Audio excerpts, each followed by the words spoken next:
guys! Welcome to my vlogs. Ayan, after magpa-IV session ng lola niya sa ospital, eto naggala muna ako para kahit papano ma-refresh naman ang aking utak at mawala yung aking kirot ng katawang ko at makalimutan ko. So, ito naggala ako. Pumunta ako rito guys sa, ayan, nakikita ninyo, andito ko ngayon sa Imabari Matsuyama Saijo. Mula sa bahay ko, nasa, ano siya, mga 1 hour ang layo niya. So, ayan guys, nakikita nyo, nag-stop over muna ako, kakain muna ako. Ang ganda, diba guys, ng paligid. Ayan, ayan. Oh, ayan, ang saya ng lola ninyo. Nakagala na naman kasi siya.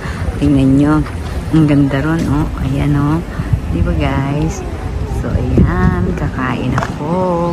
Maggagala muna ako, guys. Eto na, guys. Sumakit na ako sa pinakataas ng, ng building na to na pasyalan ng mga nagtutour din. Andito ako ngayon sa pinaka, rooftop niya. Parang ganon. Nakikita niyo, guys. Actually, hindi pa ako kumain. Sabi ko, kakain ako. Pero, andito ako sa pinakamataas na lugar. Ayan, kitang-kita ang buong paligid. Tingnan nyo guys. Napakaganda niya. At ang sarap na simoy ng hangin, malamig siya. Hindi kasi masyado nang mainit ngayon. Dahil spring season na nga. Ayan, ang ganda, diba guys? Nakikita ninyo? Oh, sobrang ganda. Talagang hindi ako matapos ma-amaze dito sa lugar ng Japan na ito. Tuwan-tuwa ako. Kahit may sakit ako guys, ito yung nakakapagpawala ng aking nararamdaman na sakit sa katawan. Ang ganda, diba guys? Tingnan ninyo. Nakakatuwa. Ayan ang palibot niya. Ayan o.